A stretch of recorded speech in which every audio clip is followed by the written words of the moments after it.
right, take this off. Feeling much better today than I was the last few days. Yeah. So I don't know whether I need the mic. I'm not sure the mic's on. I mean, I'm used to speaking pretty loudly. Is that okay? Can everybody hear me if I just talk? Yeah. Kathy, can you hear? Yeah, it's okay. All right. Well, then let's do it this way. And let's see. I have bad eyes, but I'm happy to do this as like a bit of a dialogue as we go along. So if you have questions, just sing out, and maybe, I don't know, Andrea or somebody, if I don't notice somebody's trying to get my attention, just stop me, and I'm happy to talk about things as we go, and let's see how we do here. So Allison, my wife, and I are happy members of the Historical Society here. We've been members for just over a year, and when Mark found out what I do, he immediately booked me. Fortunately, it gave me some time, so it wasn't until March. So anyway, I'm glad to do it because the work I do as a treaty negotiator, I think it's living history, right? Modern day treaties are trying to fix problems that took generations to create, and it's going to take generations before we fix them all, and I think it's living history. So I feel the weight of history every day as I work on my project, and so anyway, I want to share a little bit about that with you today, so you guys get a feeling for what that might be like. So let's go to the next slide. I'm not going to do this. Did that work? Yes? Yep. Okay, so I got to start with disclaimers so that there's no misunderstanding here. So this is about me, right? This is my personal take on things for you, fellow members of the Historical Society. And I am not doing an official Government of Ontario presentation. I did not ask permission to do that, which I would have to do. So this is not an official Government of Ontario presentation. This is my take on things, and I hope it's helpful to all of you.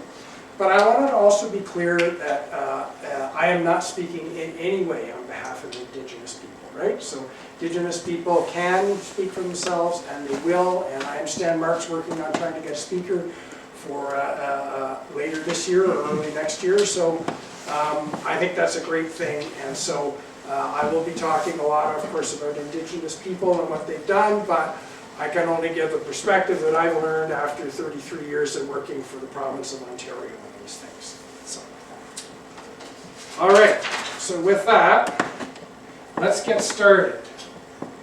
Let's talk treaties. So that is a treaty. So Patty, I'll try and describe it a bit as I go along. So that's a wampum belt, and it's purple, and it's got kind of 5 figures across the wampum belt in white.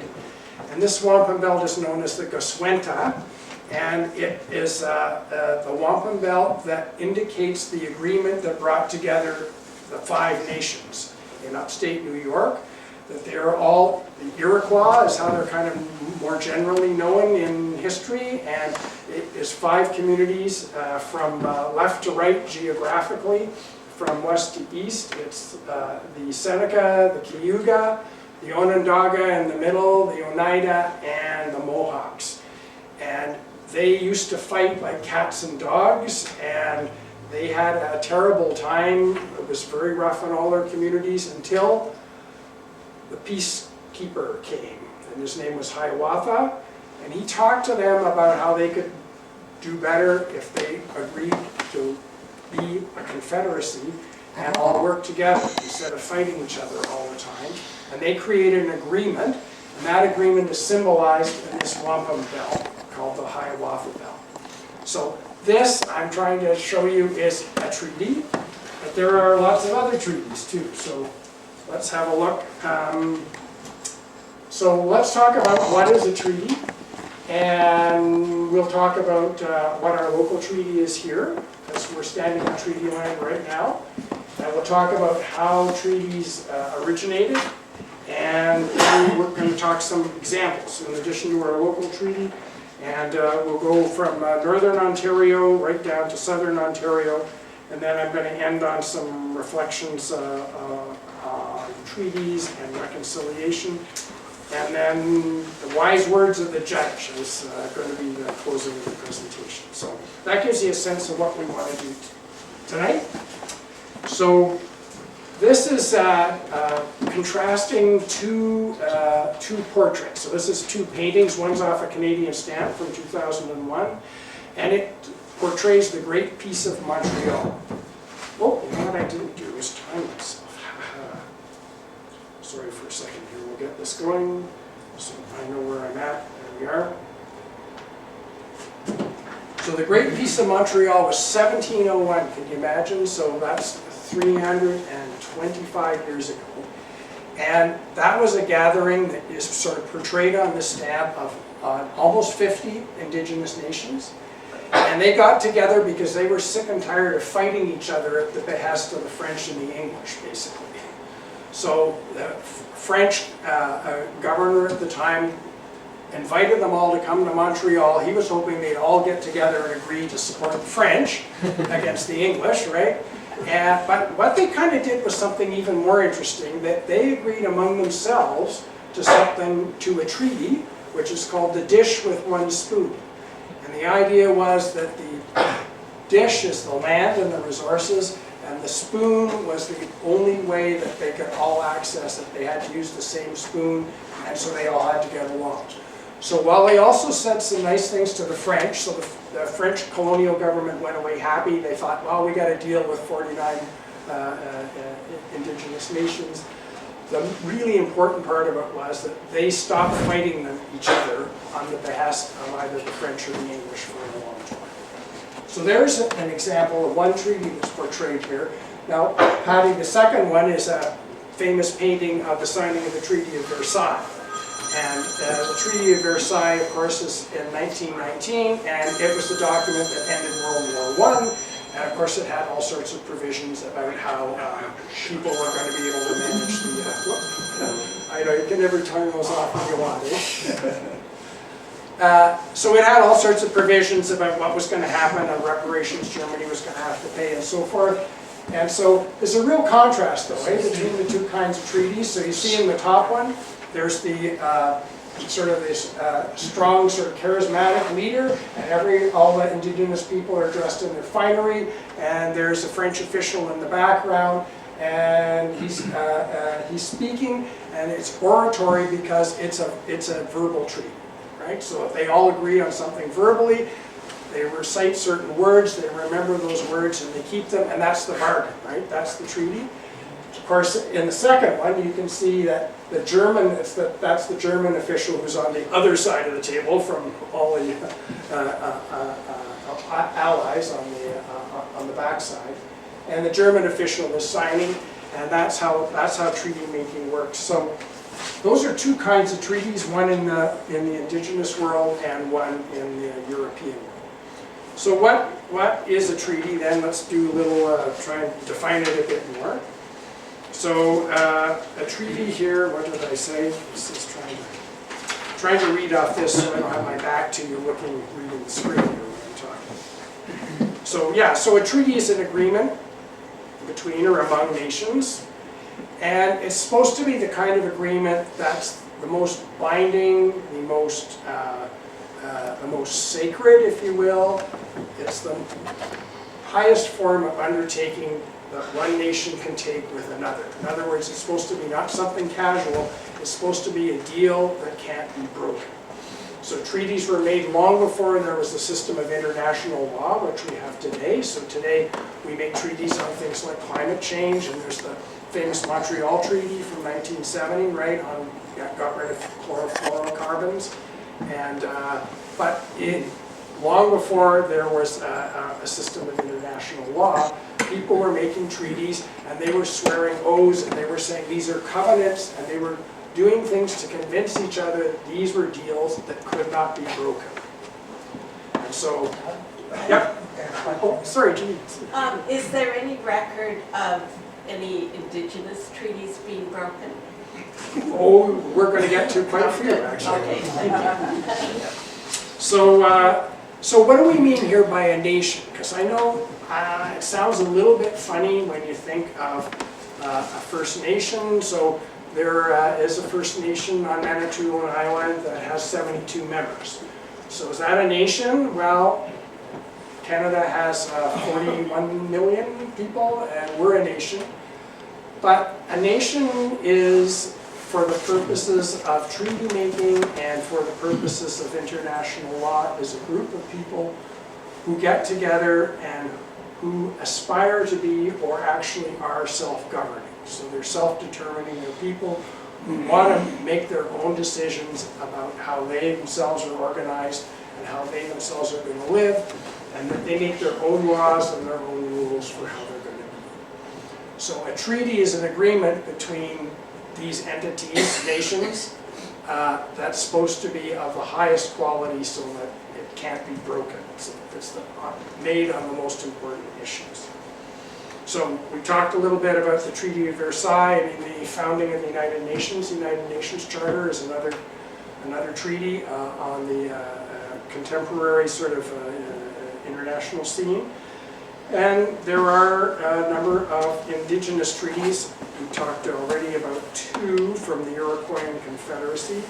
And there are a number of other ones. The Iroquoian ones are the best known because they were, they maybe did the most effective job at preserving their oral history in some ways. And so that's why today we know more about some of those than other ones. So the thing that most people don't really know is that all of Ontario is covered by treaties. So who knows what that is? Good, you're doing fine so far, Allison. So that is the treaty that covers the area where we stand today. So you can see it's incomplete, it was damaged, but you can see, Patty, it's like doesn't look like just a photocopy of funny old writing, but you can see down in the lower right-hand side, you can see the totems of the 4 Indigenous leaders that signed it, and you can see the signatures on the left side of the Upper Canada officials that signed it. A lot of the terms, so on this original copy I guess it got folded, it looks like, and it got destroyed. Anyway, that is Treaty 18, which is known as the Lake Simcoe-Nottawasaga Purchase, and it's also called the Lake Simcoe-Nottawasaga Treaty. And so that is the treaty for this land where we are today, and it was negotiated between the colonial government, the government of Upper Canada at the time, and the Chippewa leaders. So today, as we hear in our land acknowledgement at the beginning, the Chippewa First Nations around here, it's Georgina, which is the island at the south end of Lake Simcoe, and Rama, which is just north of Aurelia on Lake Cooch, and then Beausoleil, which is out on Beausoleil Island, which is out in Georgian Bay off of Midland. So today, that's where the reserves are for those 3 nations, but at the time, they and others were in this area using the land, and so the agreement was made because, well, we're going to get into the because, I guess. So it covers a huge area, so let's have a look here. So here's a map, so it runs really from Barrie in the northeast all the way up to the Meaford Tank Range there in the northwest, and then down to around Arthur, and then across basically the Highway 9 line over to Newmarket. So that's 1,600 acres of land, and the treaty basically said that the Chippewas would give up that land in return for 1,200 pounds worth of goods at the Montreal price. So I did some work on the internet, and so my math might be off here, so this is just me, but it looks to me like that means that was worth about $122,000 to $245,000 in today's money. So it would be like giving up all that land for $250,000 at best, but it was supposed to be paid yearly. And this was an innovation in this treaty. This was the first treaty that was signed in Canada where the Indigenous people insisted, you can give us something, we'll give up our land, we want to be paid, but we want it to be paid, we want to be paid all the time. And so anyway, by the time I did the math, it looks to me like it comes out to about 11.5 cents per acre per year is what they were paying. So that sort of sounds like not a very good deal, doesn't it? So why would anyone agree to something like that? But what year was that? So this is 1818. So that's how I always can remember. It's Treaty 18 in 1818. And it was signed down at the house of Nathan Gamble on the Holland River in King Township. So some local historian here probably knows exactly where that is. I don't know whether the house exists today. But that's where they signed it. And sort of that reasoning is that on the Upper Canada side, there were floods of people who were trying to come into southern Ontario and settle. So that first of all, there were loyalists after the American Revolutionary War ended in 1783. The loyalists, the losers, these are my people, by the way, ended up here. Many of them, they moved, and also people started to come from Europe. Once the British had really taken full control of British North America, they encouraged settlement. So settlers were coming into this area, and the British colonial authorities wanted to make sure that they were able to provide land for all these settlers, and so they were trying to make deals with the local indigenous people.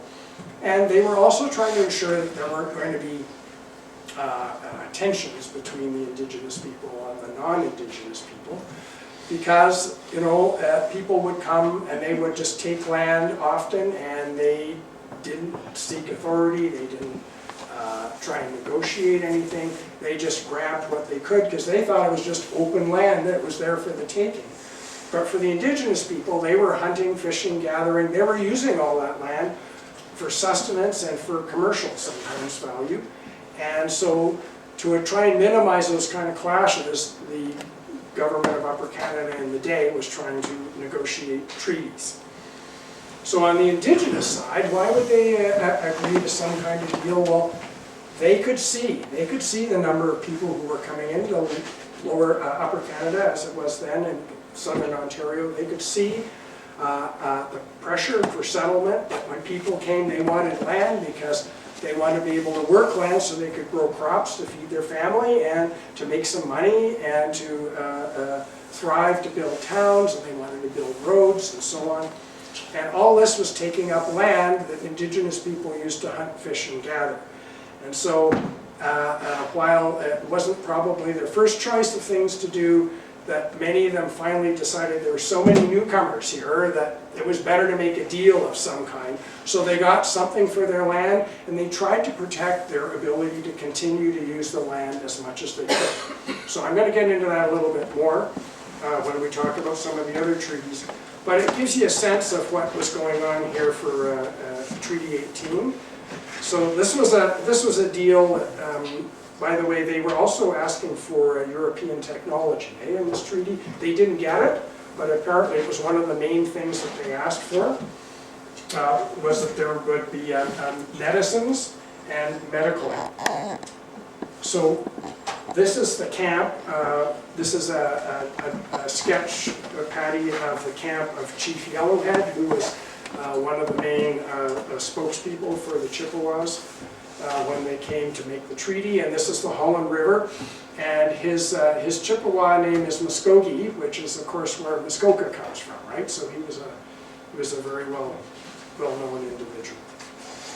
So that's a little bit about Treaty 18, where we stand today. And the importance of the treaties, as we're going to hear, is that I own property with my wife down there on the 4th line, and like that property is no good unless that land was validly acquired from indigenous people at some point in the history of the land title.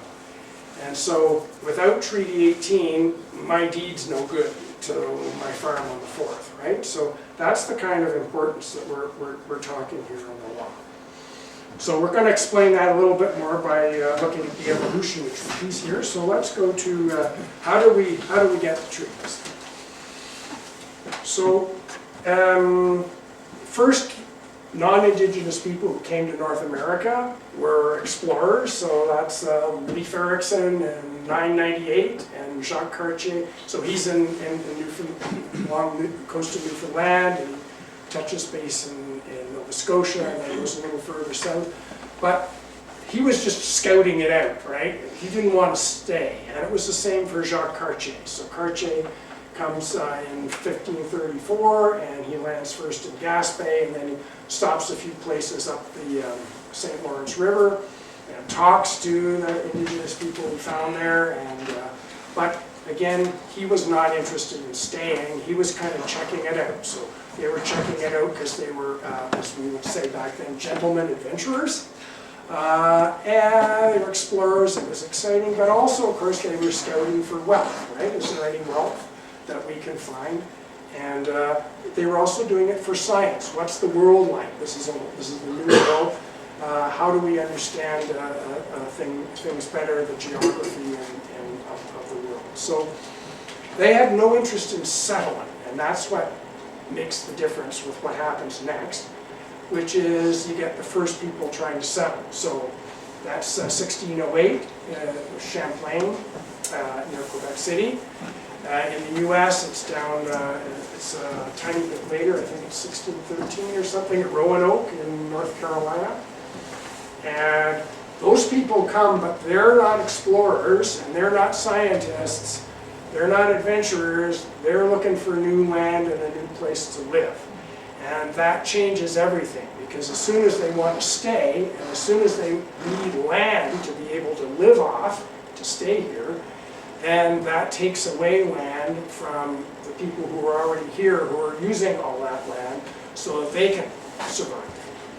So, early days then, Champlain, 1608, the first thing that happens, and this shows how treaties are really kind of, just like you can kind of imagine if two new groups, if they encounter each other anywhere else, not necessarily back in New France in the 1600s, but first thing that happens is that people are worried about security, right? So they're people from two different cultures, they look different, they've got, you know, Europeans got big ships and they got guns, and Indigenous people know how to live off the land and disappear and arrive, and Europeans can't follow where they are and what's going on. Like each side is not understanding each other, they have different languages. So some of the earliest agreements are just peace and friendship treaties.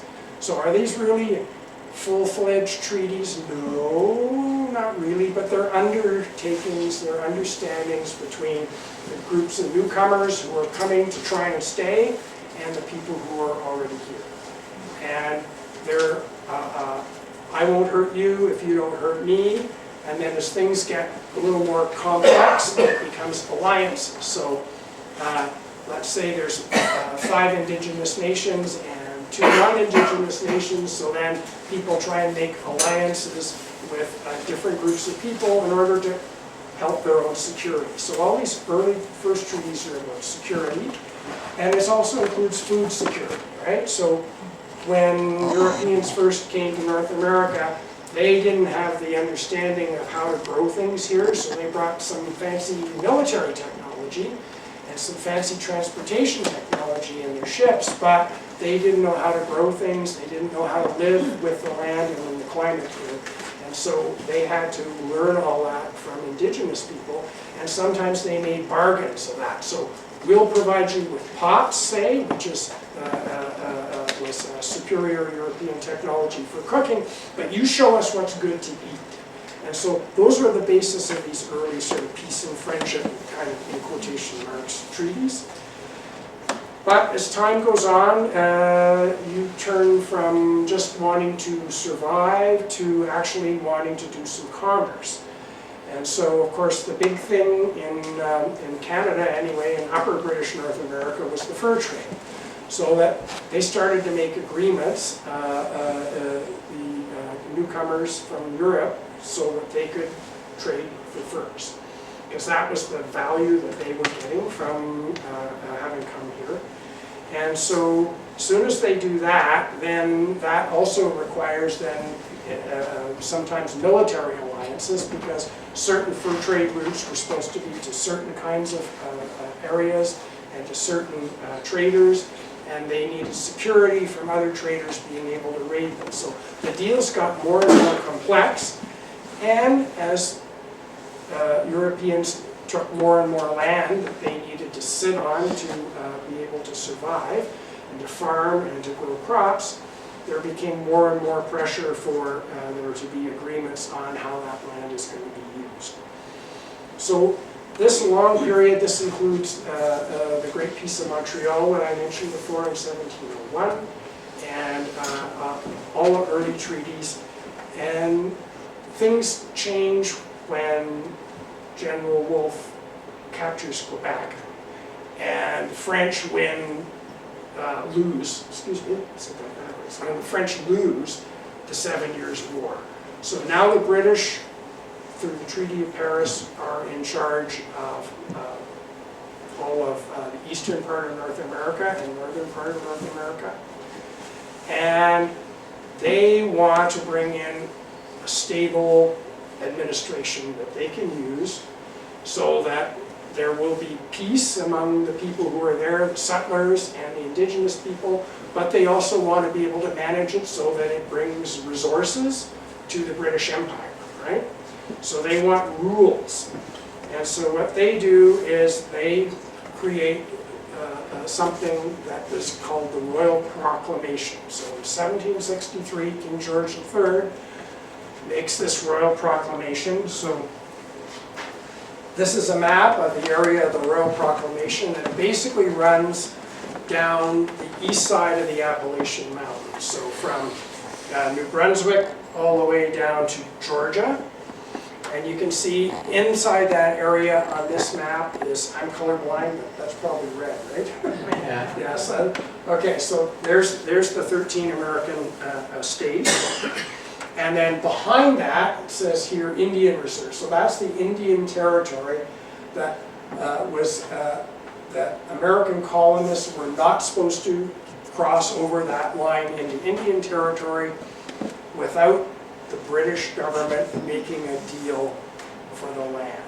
So this is the thing that gives rise to treaties today then, is that there's this new rules, right, that Great Britain brings in, that there's this land rush happening in the US, and there's terrible cheating and pressure and extortion going on, and the indigenous people are being pushed back through all these unscrupulous means, because the American settlers, there's more and more of them, and they're really aggressive about trying to grab more and more land. So the British say, enough, this is the line. After that, we, the government, have to be able to negotiate with the indigenous people who are already there, and only then can land be created private property for the newcomers.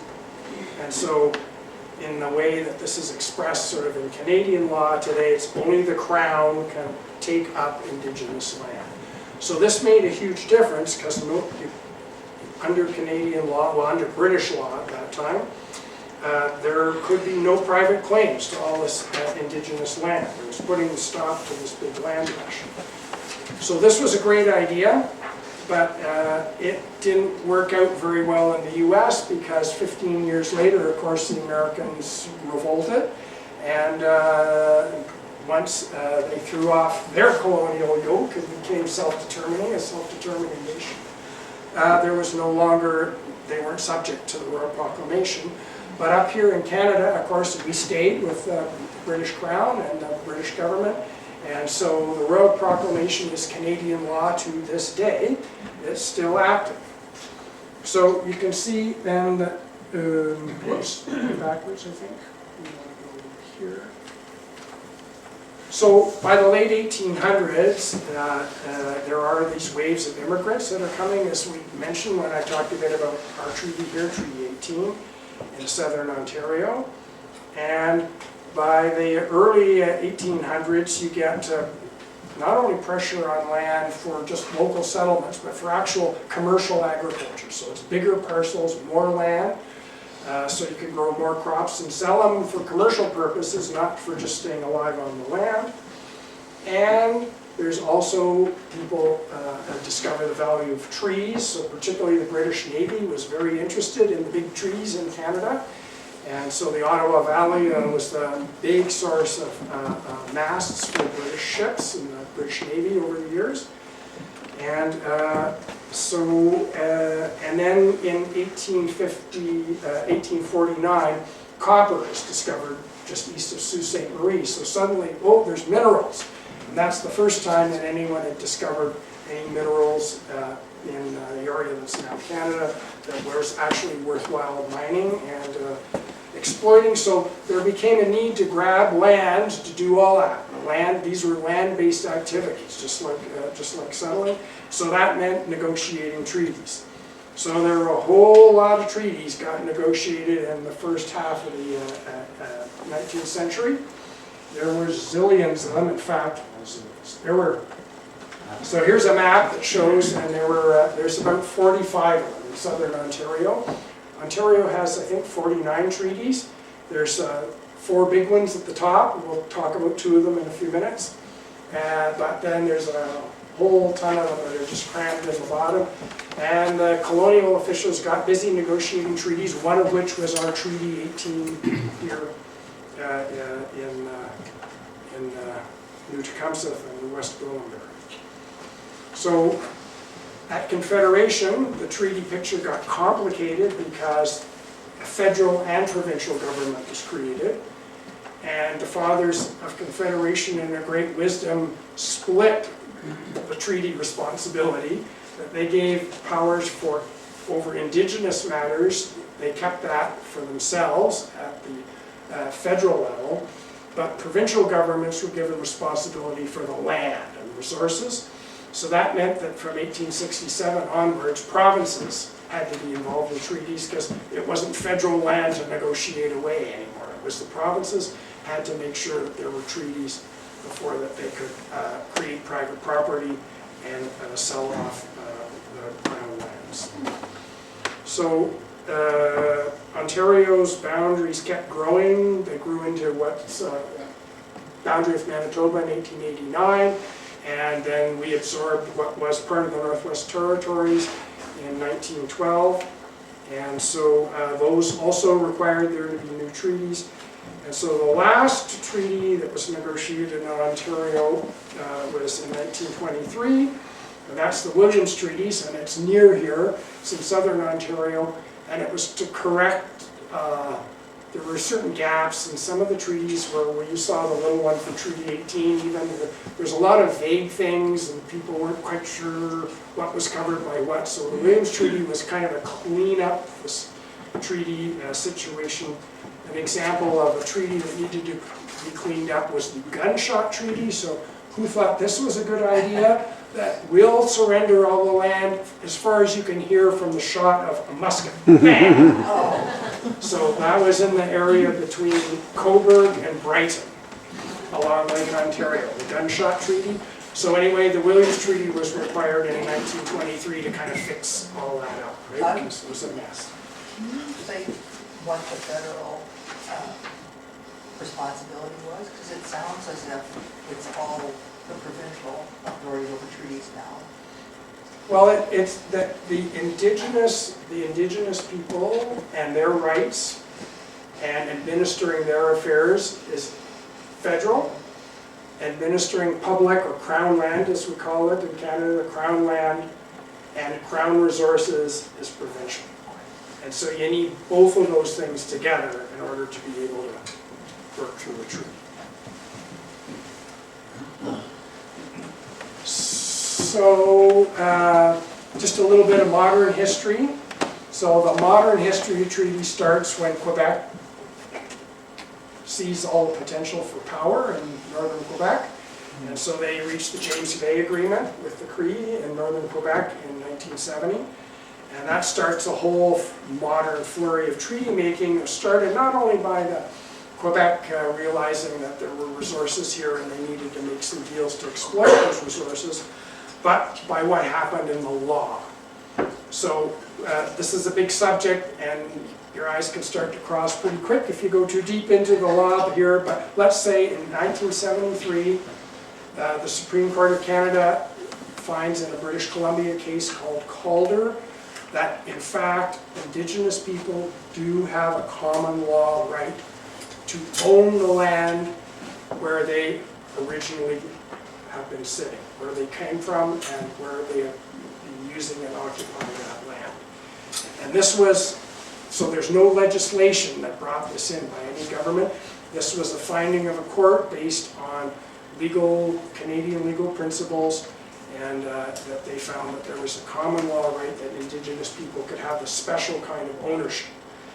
So this was a thunderclap for the legal community and for governments who up to now had thought, yes, we have to negotiate treaties, and there are treaties covering all of Ontario, so we're okay here. But in places where there weren't treaties, like Quebec and BC are the two main ones, which is a long story about why there wasn't, but there wasn't. Suddenly it looked like maybe did everybody even own their land that they were sitting on? Like, what's going on?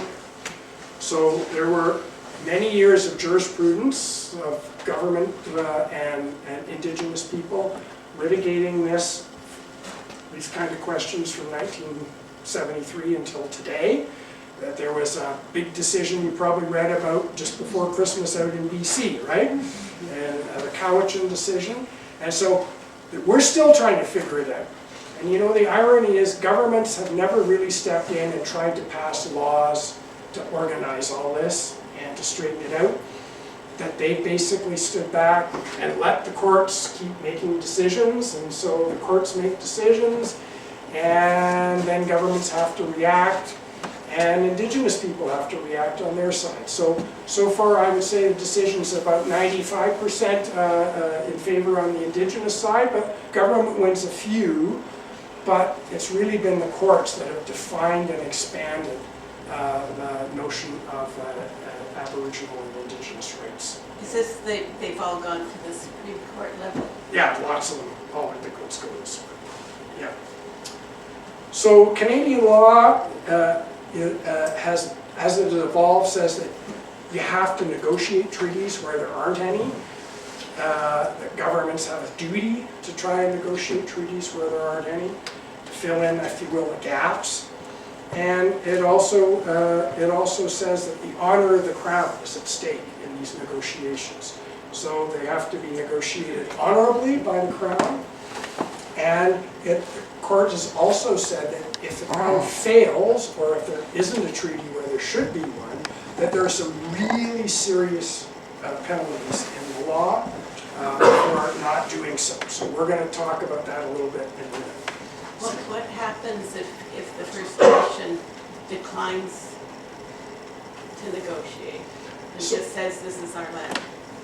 So then you get people acting outside the law and all the things that happen when that happens, right? So that creates these difficult situations where talking, as Churchill used to say, talk is better than war.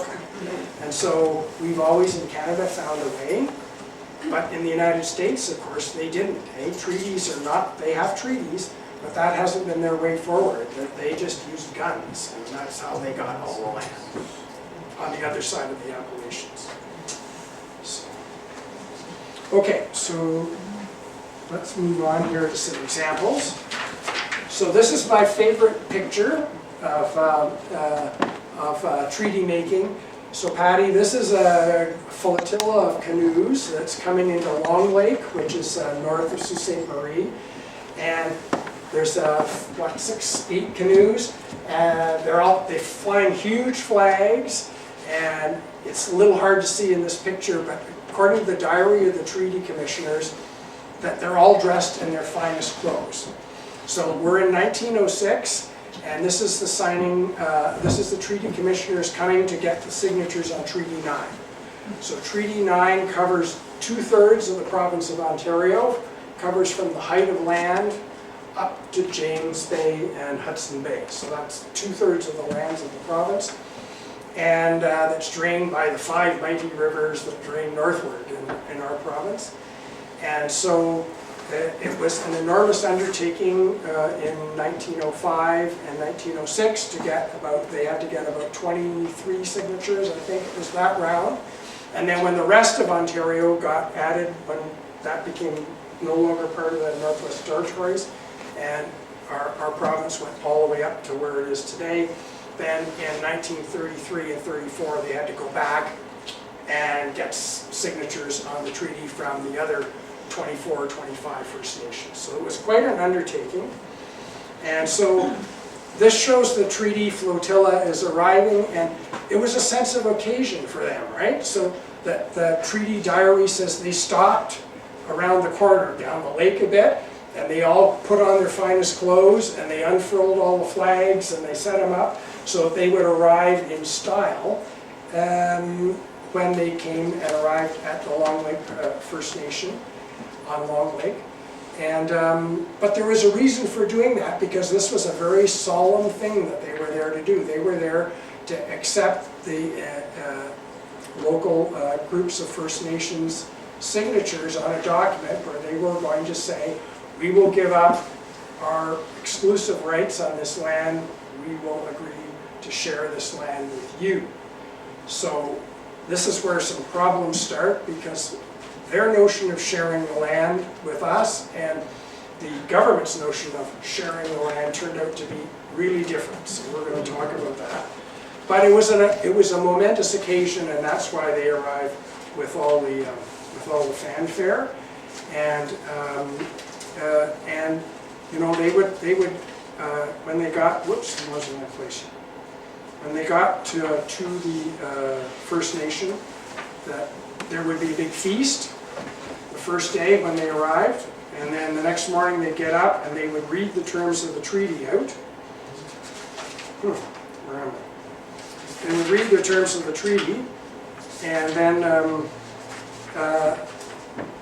the Indigenous people, the local First Nation, would have a discussion, and then the treaty commissioners would ask them to please sign the treaty, which they always did, and the treaty commissioners would thank them, and then they would jump in their canoes and go on to the next place, because travel was only by water in those days, especially so far away, and they had a lot of places. They had to get to 23 places over 2 years, so it was a lot of travel in canoes in the water. So Treaty 9 here, this is an example of this huge treaty for 2/3 of the province of Ontario, and this is an example of what I'm calling process unfairness that we found in so many treaties.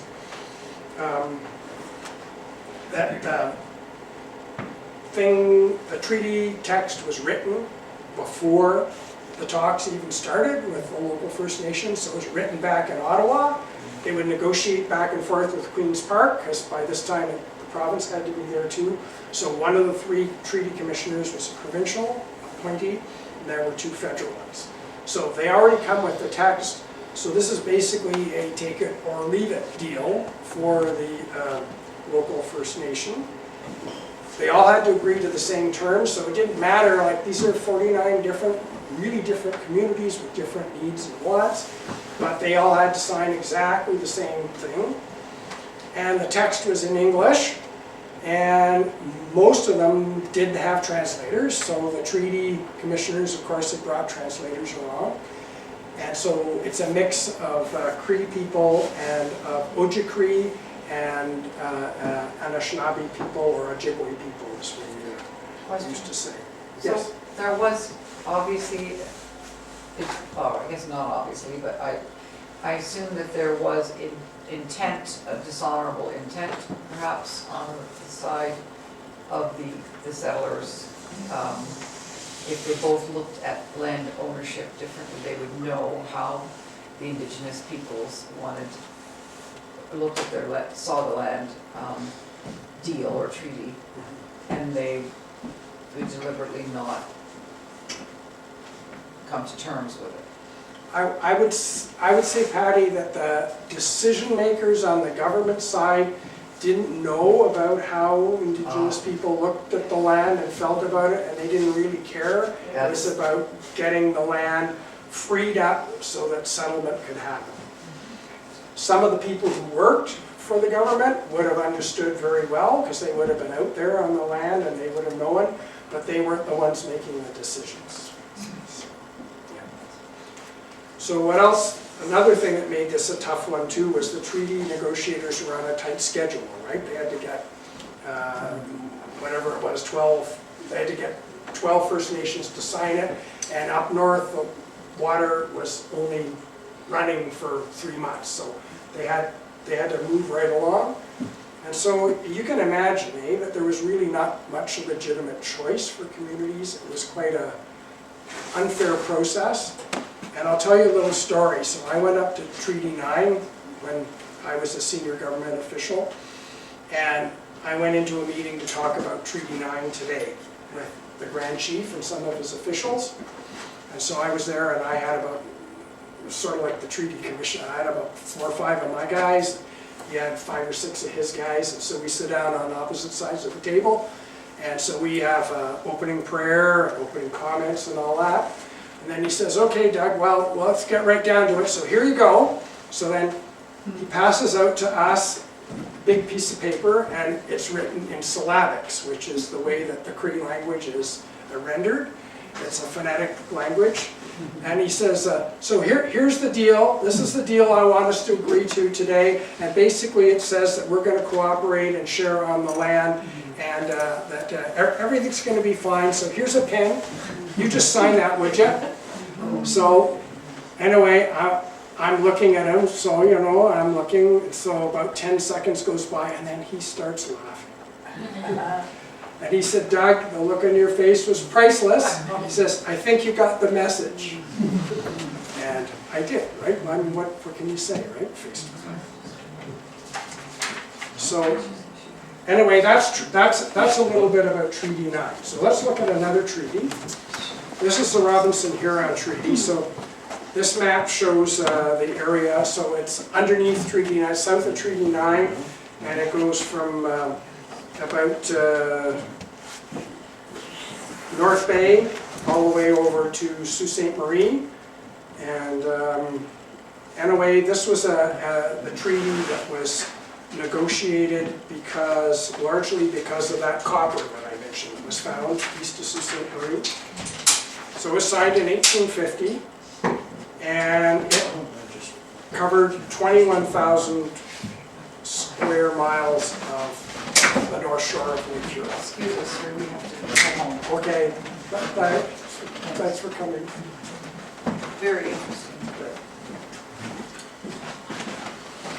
So they, the 20-odd First Nations in the Robinson-Huron Treaty area gave up 21,000 square miles of land in return for, got it?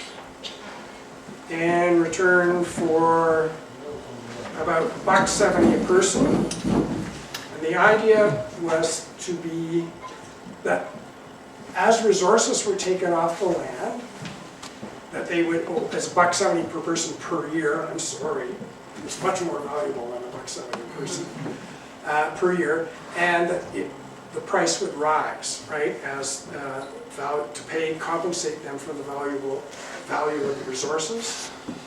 And also that they would be able to continue, the Robinson-Huron First Nations, to use that land where non-Indigenous people weren't using it, where there weren't private property created or roads or so. And so anyway, that was supposed to grow with the value of the land, but it didn't. So I was in charge of Indigenous issues for the Government of Ontario when we received a letter in the late 1990s saying, Province of Ontario, you're on notice that you haven't raised this from $4, we're still getting our $4 a year since 75, and we're coming for that. So anyway, this plays out. This resulted in a giant land claim. The land claim was negotiated out of court, so they ended up starting in the courts. And it was settled in 2018. So as I'm a consultant for the Ontario government, and this is supposed to be a confidential settlement, so I'm not going to tell you how much the settlement was, but anyone who can spend 2 minutes on the internet can find out. And it would have been a much, much, much better deal for the government if they had just raised it and calculated the revenues over the years since 1875. So that's an example of the content. So we talked about process unfairness, the way it was negotiated for Treaty 9. Content unfairness, the way it was negotiated for the Robinson Carr. Treaty. Yep. When it says per person, is that on the reservation, or people registered in those particular tribes, or? Yeah, all of the, How's the per person defined? yeah, so that actually ends up as a tricky legal question too, but roughly speaking, anybody the federal government recognizes as what they would call a status Indian in that area. So there's a whole tricky bunch of rules. And you know, that I had some of the guys up there would joke with me, eh? They'd say, so like they still do it, eh? Today, it's officially like a Mountie comes up in the full regalia with the hat, and they arrive once a year to make their treaty payments.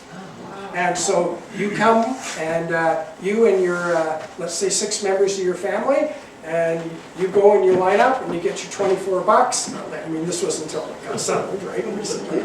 And you get your 24 bucks and the Mountie signing there. But, I mean, kind of the irony was the amount of money was a pittance, but yet both sides were still trying to honor the solemnity of that kind of deal, where so much was given up by the Indigenous people and so much was taken up by the non-Indigenous people. It was so important to both sides, right? So it's kind of funny. He said, this chief said, we used to go, we'd order pizza. We'd get enough to order a pizza out. We'd go out into Sault Ste. Marie and order a pizza with our treaty money, right? So Doug, after the settlement, do they still get a yearly? So I'm not supposed to say. Oh, yeah. Sorry. I don't think they need the $24 for the family of 6 anymore. It's a lot of money. Okay, so here's another one, and I'm sort of got my eye on the time because I got maybe 15 minutes, eh, Max? So this is the Haldeman Tract, and this is a story about, again, 6 nations. So 6 nations were upstate New York. We talked about the Hiawatha Wampum Belt at the beginning. And basically, they were allies mostly of the British. So at the American Revolution, most of them, not all of them, but most of them stuck with the British, and of course they were the losing side. So what Governor Haldeman did, the governor of Upper Canada, who was the next guy after Simcoe, he agreed that they could get a huge land grant so they could come and resettle, because things were not too good for them in the US, right? After fighting for the losing side, they were not very welcome. So it was to be 6 miles on either side of the Grand River from its source to its mouth. So this shows you, so the source is up at Dundalk, so we're just there where the escarpment kind of separates the Beaver Valley from the Dufferin Highlands up there, and then all the way down through Kitchener, Waterloo, Cambridge, Guelph, Brantford. It's a pretty serious chunk of change, that land today, all the way down to Lake Erie. And so that was set aside by something called the Simcoe Patent, and in 1784, is it? So 1794. So it was this huge land grant. But this is an example of a treaty where what the British were trying to do was pretty honorable, but the implementation sucked. Basically, that they gave this land, they promised it and they gave it, and you know, already there were people who were squatting on the land, that there were people who were using the land and clearing it, and who had no right to be there. But by the Royal Proclamation, which was already in effect, right? They had no right to use that land unless a deal had been made with the indigenous people and the government said it was okay to be there. You couldn't just go up and grab the land and defend it with your gun, which was what was happening in the US, and governments always went along with that. So up here had to go through a process, but here with the Haldeman Tract and Treaty 4, the government didn't defend the land, so people were pouring on, and the chiefs in council at Six Nations quickly saw that, you know, unless they made deals to try and get some value for that land, like it was going to be all gone, it was going to be practically useless to them. So they started making agreements of various kinds to sell off various pieces. And so if we go back to the map here for a second, so you can see what's left is 4% of the land, which is the reserve at Six Nations, which is by Brantford there, right? That's all that's left. And there were dozens and dozens of really shady transactions where, in some cases, the government official that was supposed to be protecting the land made the deal and got a rake off from people that got sold to. So there was a lot of really bad stuff went on.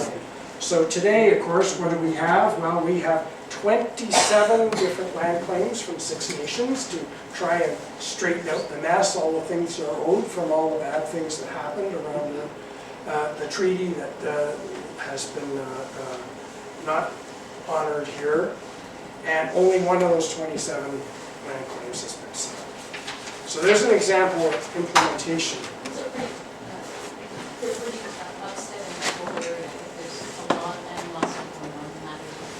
There is, and there was a sort of, to Janine's point from earlier, that was an example of some people just took the law into their own hands, on the Indigenous side, and we ended up, it was a miracle no one got killed. I was actually in charge of handling that for the government of Ontario as well, and I lived down there pretty much for about 3 months. It was difficult, and it was a miracle no one got killed. Yeah. So, yeah. Anyway, it's a tense situation. Can I, sorry to interrupt, but can I just ask, so this is happening like a couple of centuries ago. I now have been, you know, that land that was negotiated and somebody just is using that. Over that time period, let's say I have bought that land legitimately, is that land playing now against me and I could lose my property now? Okay, so this was a cut and, I wonder whether somebody would ask, eh?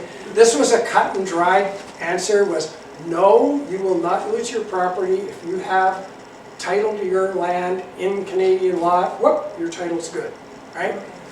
But that decision in BC, the Cowichan decision last November, starting to maybe put the court's putting its toe over the red line and casting some doubt on that idea. So I know we're going to have to see what happens. We don't know what's going to happen. Isn't the BC one, it was unceded territory? Yes, that's right. So that one's unceded territory, but it's kind of the same principle that the private property in Canadian law has been considered sacrosanct, whether it's treaty or unceded. And hasn't the First Nations said, we're not trying to take people's individual residential property? Yes, that's right. But we want to stop the continual chipping away at our land that we never seen it. Yeah, that's right. So how this is going to work out, we don't know. And of course, it is a lower court decision. Like, it's a court decision, so it's the law for now. But there's 2 levels of appeal above that lower court. So we'll have to see what happens. The government of BC is furious about it. And there's a lot of people that are pretty concerned about what's going to happen, right? So we'll have to watch that. So here's another. One question. Sure. Like at the start, you said these treaties were honorable things that they did, that they were binding. Within the last 10 years, like Canada, the United States, and Mexico signed basically like a treaty in good Yeah. faith, Yeah. binding and everything. Yeah. And we all seen what happened with that. Now, if that fell apart in 10 years, within the last 10 years, why are we trying to do something from 225 years ago? I understand what you're saying, but none of it makes sense to me. Where will this all end? Like it's just money, it's like all this money going out, it's obviously coming from us. It's got to stop somewhere, but according from this, it's almost like a never-ending story.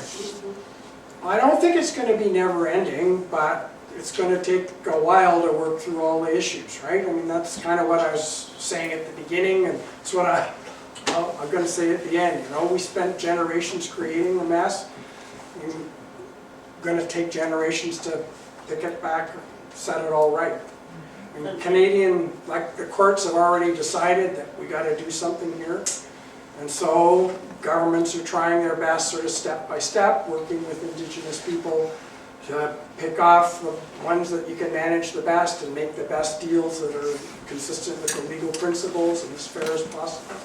But it's going to be a long process, and it's going to cost a lot of money. That's right. Like, right now, there's 1.2 million Indigenous people in Canada, okay? And the federal government gives $34 billion annually to them.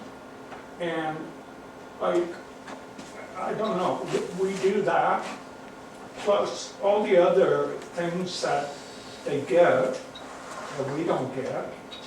And then plus you're throwing in all this. Like, to me, I just don't get it. But we're living in a country right now where a year, 2 years, we may be invaded and we may lose all our land rights because the invaders have come in and decided that they're in charge. You know, you have to decide which is the fair way to proceed. And none of us would like that, to be taken over by another country. So you have to walk in their moccasins a bit and say, you know, what is right and what is wrong. And to do the right thing, maybe there's not a price on that. That we can live on this land respecting people who were here thousands, hundreds of thousands maybe, who knows, years before, and say we're neighbors, you know, we're going to treat each other fairly. Because we're staring down the gun right now. And how can we expect to be treated fairly if our reputation is that we didn't treat other people fairly? We would have no say whether or not we treated people fairly in the past, whether or not we will be treated fairly. So that's neither here nor there. They're big public policy issues, and I think it's really disappointing that governments haven't grappled with them and have stood back and just let the courts decide. And so the courts have done what they've done, and we got to work with what the courts have given us, right? That's kind of where we're at. But I mean, to Janine's point, they gave up a lot, and they were supposed to get things back because they thought they were making deals that were going to try and preserve their rights and try and preserve their lifestyles. And in lots of cases, the deals didn't work out for them very well. In fact, in most cases, the deals didn't work out very well. But in modern times, they can turn to the courts and they can get compensation for the fact that deals didn't turn out very well. Compensation turns out to be, you can't give them the land back because to Woman's Point over there, people already own the land and that's sacrosanct, so they get a lot of money instead. I have a question here. What motivated you to want to spend your career on such a difficult, challenging, huge concept and job? I think it's because it was, not many people wanted to do it. It was different. It was different. And I came to this from doing Meech Lake in Charlottetown. So international, or federal provincial deals and constitutional deals. And that's where I first ran across lots of Indigenous people, because of course they were seeking a role in those things. And so negotiating there, they both failed, but it was a big project and it was rooted in Canadian history. So I was, I guess, interested in history and interested in justice and interested in doing something that most people weren't doing. You must enjoy negotiating and mediating. Yeah. Spent all day on Thursday and Friday negotiating with the Algonquins and the feds. That's so cool. That is really cool. Okay, well, I know I'm looking at the time, and I know the weather was maybe a little funky, so maybe I'll go real fast through the rest, is that okay? Yeah, sure, yeah, I was even gonna ask for more questions too, so. Okay, so picking up the pace a whole lot. Here's an example of where people tried to do the right thing and it didn't work out. So it's not like one-sided, it wasn't always bad guys and good guys, like sometimes people try, but it doesn't work out. So this is a thing where reserve was promised under Robinson-Huron Treaty, so the reserve is at where Perry Sound is today, is what the treaty said, 4 miles square at the mouth of the Seagull River. So the surveyor shows up 2 years after the treaty signed and to survey out the reserve, that's how it works. So they come in the summer, because again, you can only travel in the summer in those days on the river. So they arrive there and they say, okay, well, first, where do you want it? Show us. And the chief says, well, we've been thinking about this, and we'd rather take Perry Island out there. And why? Well, because it's about the same size and it's nearby, but you know, we've been thinking, we just seen already there's so many non-Indigenous people coming in here. If we were out on an island, we'd have our own space, it'd be ours, like everybody would know, it would be, you know, we could manage all the encroachments, we'd be better off out there. How about we do that? So the surveyor thinks to himself, I wasn't there, the surveyor thinks to himself, I gotta do 15 more reserves before freeze up, and I could save 2 weeks here if I didn't have to survey out this reserve at the mouth of the river. If it's just an island, I can just do a sketch of the island and I'm done. So they jump in canoes and they canoe around Perry Island. And on July 25th and 26th, 1852, they canoe around Perry Island, and apparently every once in a while they pull up on the shore and they jump out and they carve IR for Indian Reserve on a tree. And so they do that a number of times around Perry Island. And when they get back, the surveyor says, yep, well, that's an island, and yep, man, it's roughly the same size. I'm good, you good? They shake hands, whoops, and off he goes. Gets back to Ottawa, he deposits a sketch of the reserve that he's made based on his little tour of the island. And everything's fine until 1983, when the government of Ontario decides it's going to create a municipality out there. And they need to know the exact boundary of the reserve. So they go to Ottawa and they say, give us the survey. And Ottawa goes, okay, ooh, geez, there's no survey here.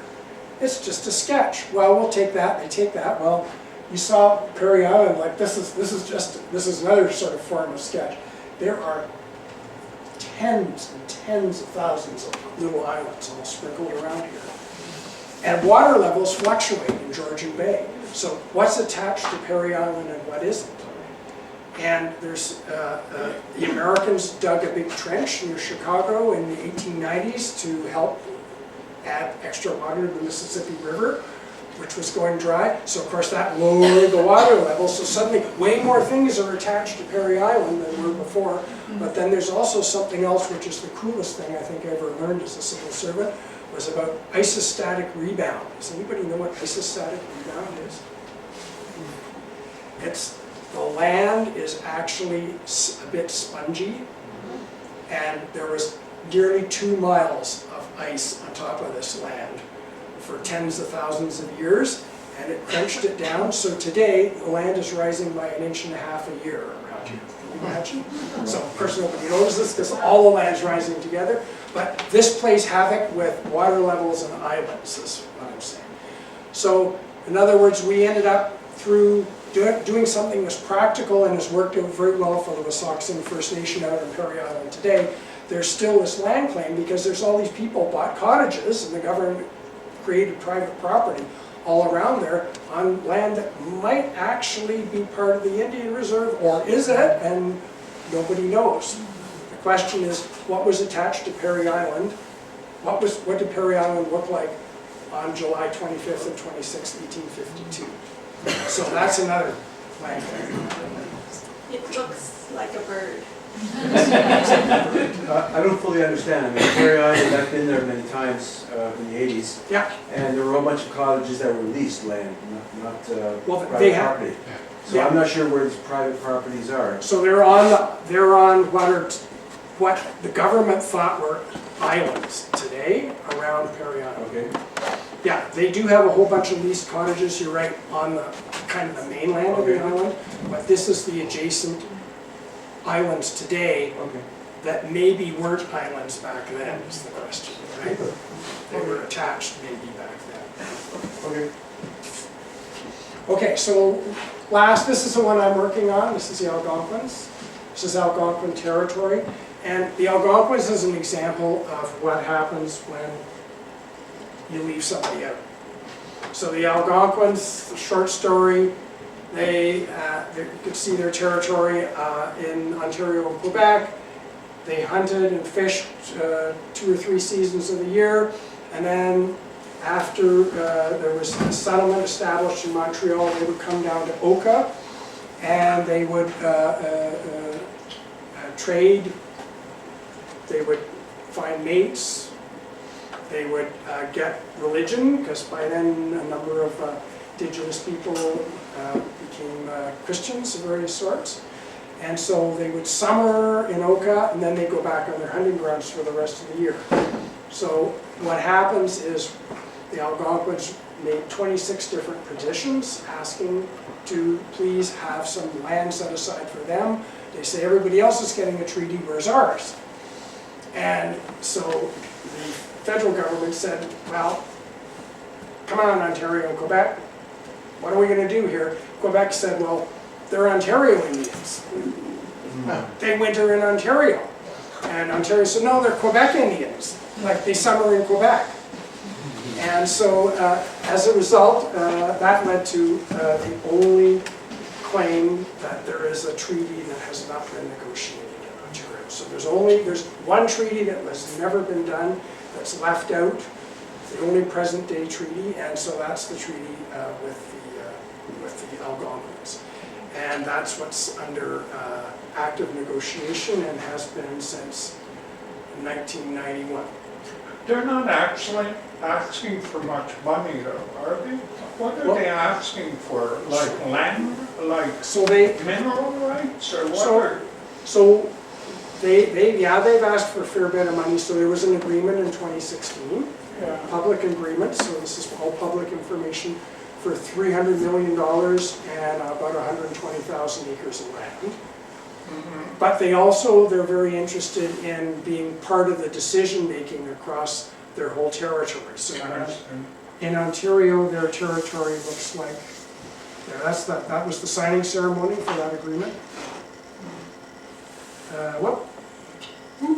There, yeah, their territory in Ontario, it's 14,000 square miles, right? So it's a lot. So they're pretty interested in being able to be part of the decision-making about land and resources and how it's going to be used.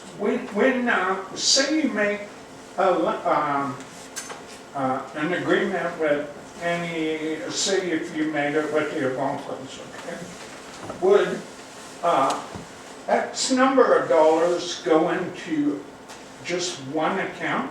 Or if there is 10,000 Algonquins, would X number of dollars be divided by 10,000 equally, and then they all get it? So ultimately, it's up to the Indigenous side to decide how they want to do it. And what most of them do in modern times is they keep something to invest for the community and they distribute the rest to their members. So people argue about whether it's a good idea to distribute most of it, which is what people like, because then individuals get to make their own spending decisions and they get their hands on a significant amount of money, or should it actually be mostly in the community hands and individuals only get token amounts? So generally it tends to be most of it is given to individuals in modern times, with the big exception of the Cree and James Bay, who held most of it for community development purposes and economic development. So they got super viable, nice looking communities that are really functional, that were all built through the money they got from the James Bay Treaty. And they didn't give it all away. There are others who I don't want to mention because I don't want to annoy anybody, but there's other modern treaties where the money just is gone. Yeah. Individuals all got some good change. That's what I like on the little, you forgot more than I know, but I know a couple instances where bands and the chief gets X amount of money for the entire band, and it somehow ends up that a lot of that money ends up staying there and very little given. That's why I was asking, does everybody share in that 100%? But Yeah, I mean, they're all supposed to, but you can share in it by, we all benefit from the community investment, or we all share in it, I get my 17.1, or 1.7%, or whatever it is by dividing it equally, right? So, okay, so so here are just some closing reflections then.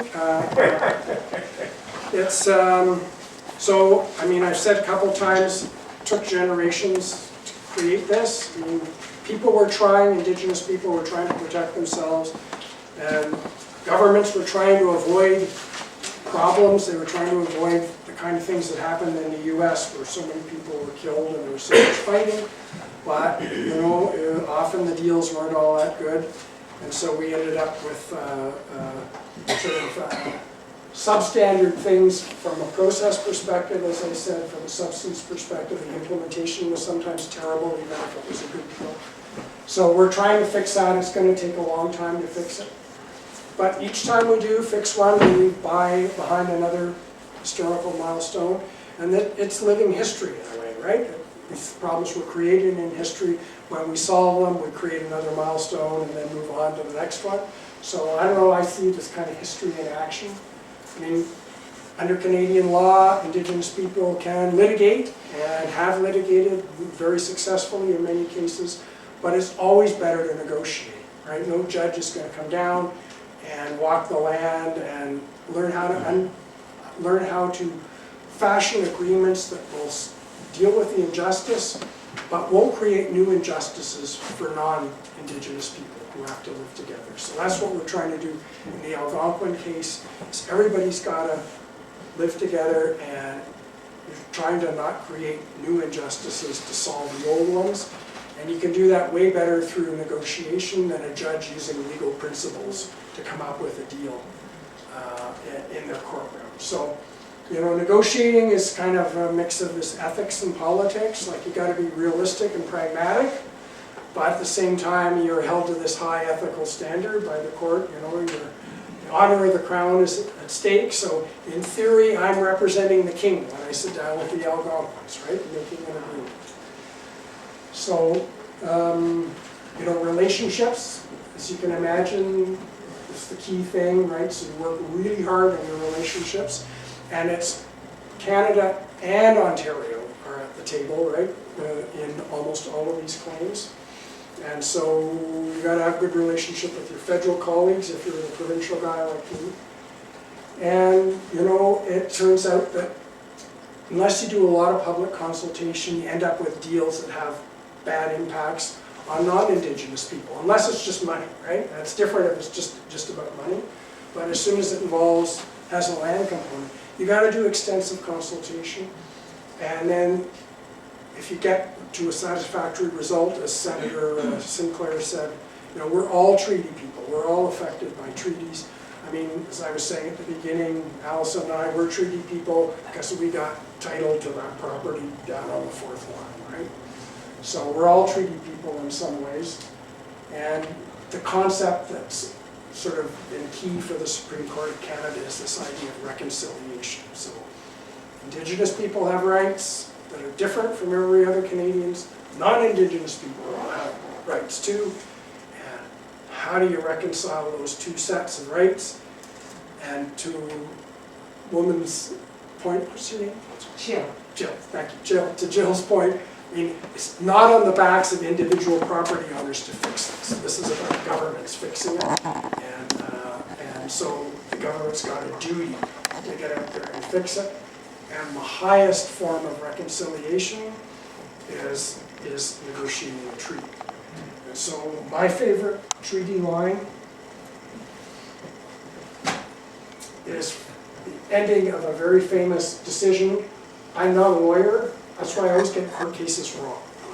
So it's actually the Delgamuc decision, not Haida. I realized that today, but Mark, it was too late to, anyway, I got it.